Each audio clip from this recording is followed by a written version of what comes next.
Okay. Hi, people. This is Jake again, and this is Johnny. Alright. I've broken out of the Coded Emotion basement, out of my kingdom of Hot Pockets and Top Ramen, and I've escaped. I'm on the road. But I'm talking to this fucker again, because I'm still trying to make this game while on the road. They're probably going to capture me any day now, but I'm trying. Can we just talk about something? This motherfucker doesn't know what Top Ramen is. You don't have Top Ramen in Kentucky. No. You don't have Top Ramen is the shittiest brand of ramen there is. A few things today, but also just kind of be a little casual podcast so you know we're both alive. I'm actually in a motel because I'm apartment hunting or roommate hunting. It's hell. It's been hell. On the streets, don't play, man. There's a reason people come here to die. It's not really a place to live. Alright, this one dude I'm talking to about our fucking room, actually, he sounds like he's gonna fucking stab me and cut me up and feed me to his dogs. First, he sets an appointment for me to come look at the place at noon. Doesn't message me till 4. And he's all like, lol, man, what's up? I get off work tomorrow at 2 a.m. You wanna come look at the place at 2 a.m.? I was like, no, I don't. I'm not going to. And then he's all nonchalant, like, okay, when you get off work tomorrow, you want to come tomorrow? I was like, I guess. He's like, cool, I'll see you then. I was like, I don't know if you will, man. It might be the last person I see. You trying to get free dog food? Oh, wait. Speaking of dog food, remember in File 1 when Hayes feeds those bodies to the dogs? Now, I've seen this road. It does not end good. Anyways, about AA. Steady progress is being made. We've got about 45 minutes of scenes. It seems like not a lot, but all the groundwork is done for the systems and everything, and I can go through those scenes pretty fast. Like, most of the level design is finished now. I figured I'd talk about my writing inspiration today, like some of the stuff that inspires me. Like, okay, I'm not even going to go into the obvious things like Metal Gear Solid and crap like that, but ever heard of the Science Adventure series? No. It's a group of like 9 games. Chaos Ed, Steins Gate, and Robotics Notes. They're like, yeah, okay. dude, they're fascinating because, like, in Chaos Ed, it's about this character that has delusions, like he hallucinates things that aren't there, and it's this crazy story that makes almost no sense.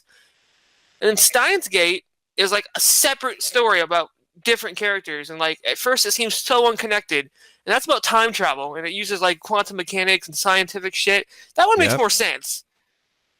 Steins Gate's kind of the favorite, and then Robotics Notes is like in the future, and it's about making robots, and like it's kind of chill. Robotics Notes explains all the crazy shit going on in Chaos Ed. And Chaos Ed got a sequel called Chaos Child, and Steins Gate got a sequel called Steins Gate Zero, and Robotics Notes is about to get a sequel, but it's like I'm pretty sure it's going to be 3 trilogies. I love the series so much, man. Like, a lot of AA goes into that, or a lot of that goes into AA because of their science.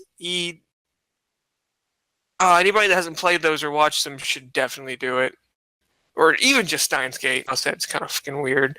I actually like Robotics Note the best personally because it's about a whole bunch of people just chilling out and building a robot, which is nice. So what is your inspiration? You write too, you crazy human?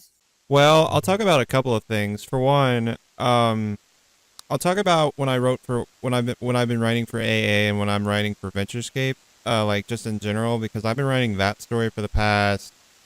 It's kind of like you and AA. I've been like, this has been a project I've been writing for years. I started writing mine, and actually we might have started writing ours around the same time because mine was in 2010 when I started writing it, and I've the same. Yeah, that's what I was gonna say, but. How it started was, I guess we'll go in chronological order here. Yeah, I think when I was like 18, 18 sounds about right.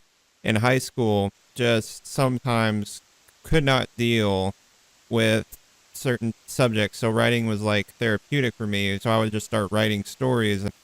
So, I wanted to write a story based on interviews I had with them, like why people do drugs, why people have these struggles in life, because I wanted to help people, and so on and so on. So I made my own little fictional America future America. America's fiction anyways. No, I'm sorry. So it's based in the year 2086, way, way, way in the future, because I thought, well, some of the stuff that I'm thinking of, it's probably not going to be for quite a while. Notes went into too is augmented reality. It's like you could hold your tablet up and see things that are, in your reality that aren't actually there. Yeah. So like, some of that shit is like it's some that's real now. It kind of creeps me out some of the shit that's real. You know what one guy said to me when I was in actually around the time I was writing AA? It was really weird.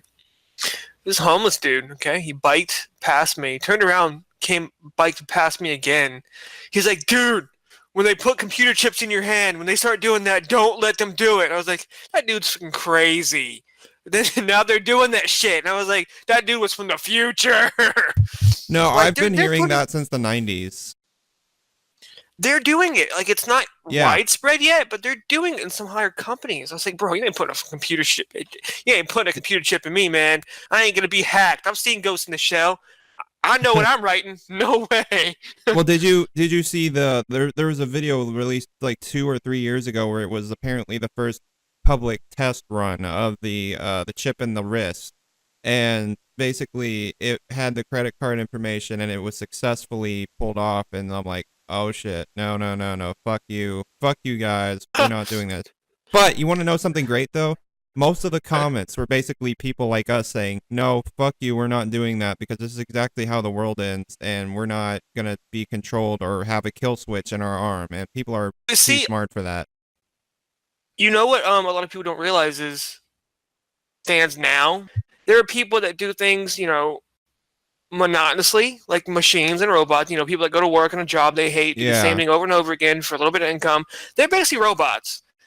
Yep. There are people that like only do what they feel is right, like kids or like crazy psychic people or something, like people that just trust their feelings and like believe what they want to believe.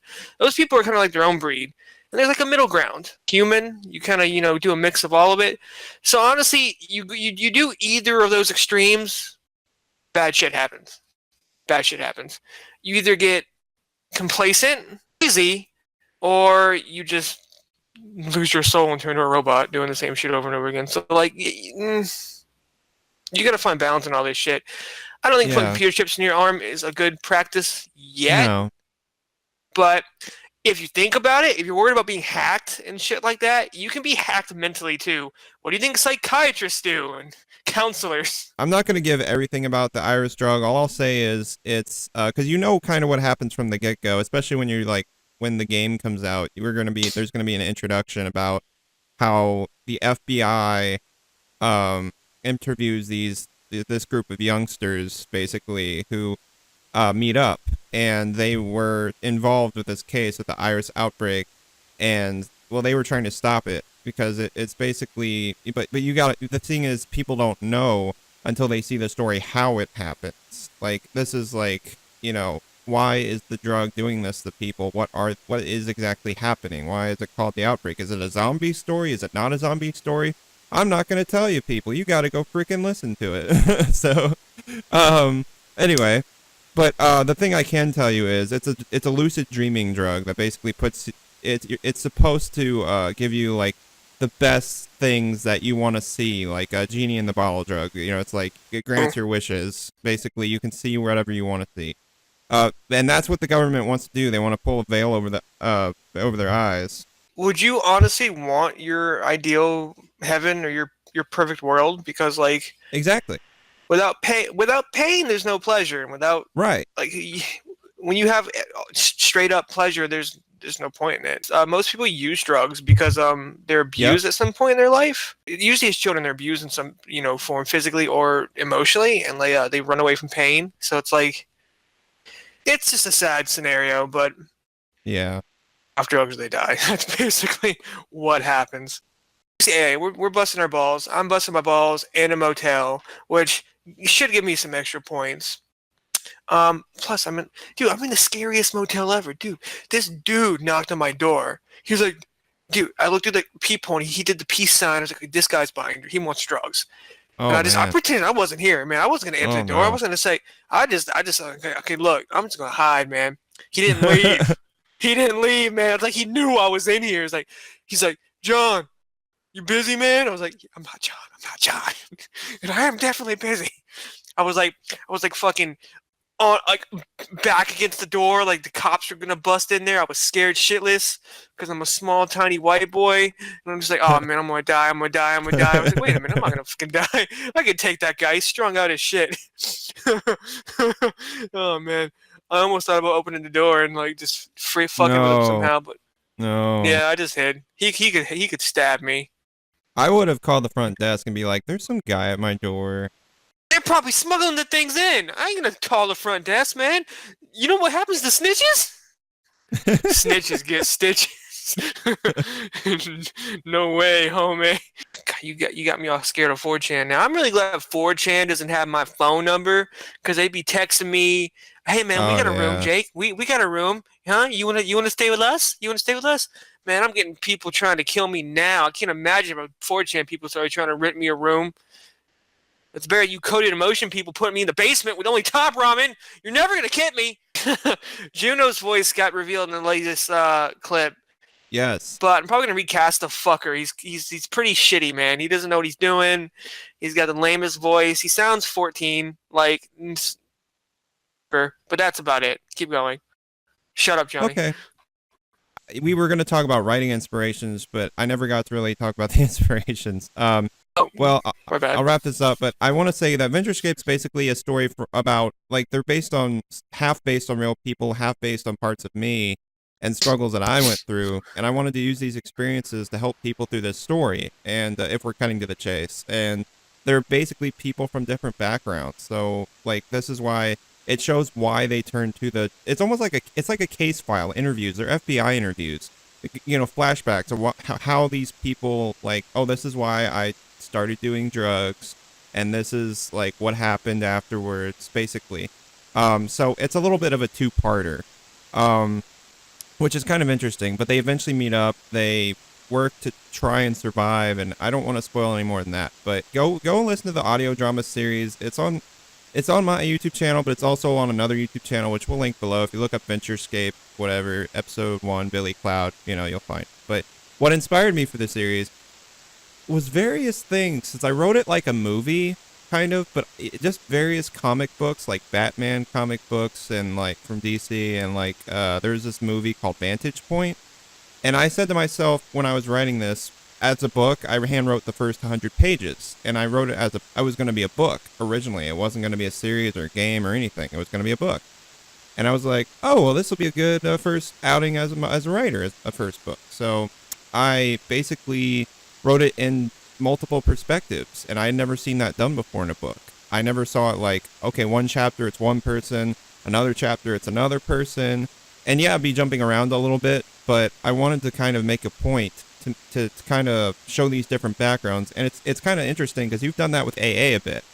Now it's mostly Hayes, but you jump around with characters and you're like, okay, this is from this perspective, and I thought that was kind of cool, but there's just some similarities in our writing, which is why I think our writing works well together when it comes to writing AA, because I feel like just the way you write, it reminds me a little bit of the way I write, and I feel like there are differences. It really kind of fits together like a puzzle, kind of. I feel like it fits together because we're kind of like-minded in some ways. But with AA, well, I mean, you inspired me, you know, obviously, but you know, I had to kind of take that stories and say, well, knowing these characters, I got to work with them, and I'm usually pretty skeptical about collaborating, but it was kind of nice, you know, for a change, because it actually worked, and I'm like, okay, I can do this. You know, like I was gonna say, just the movie Vantage Point with Venturescape, the multiple perspectives, just different comic books and anime and you know, movies, just various media inspired me. Like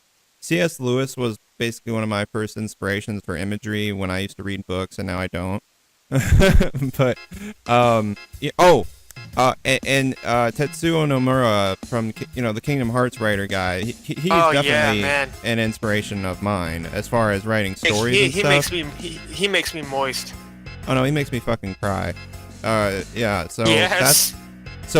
I think the best writers are the writers that make you cry, like Hideo Kojima inspired you, who also is an inspiration.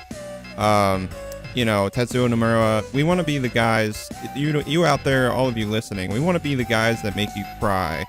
You know, if you're a good writer, you make people cry. That's just what you do. So I want to make people feel complex emotions that they can't particularly describe, actually. good luck with your Mad. next relationship. Just joking.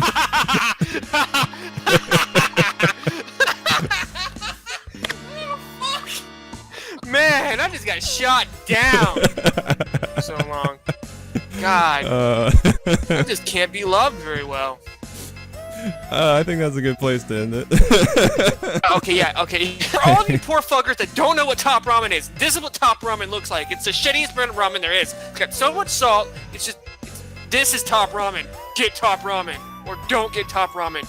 You'd probably be happier without getting top ramen. This is what I live on. Don't buy it today or ever.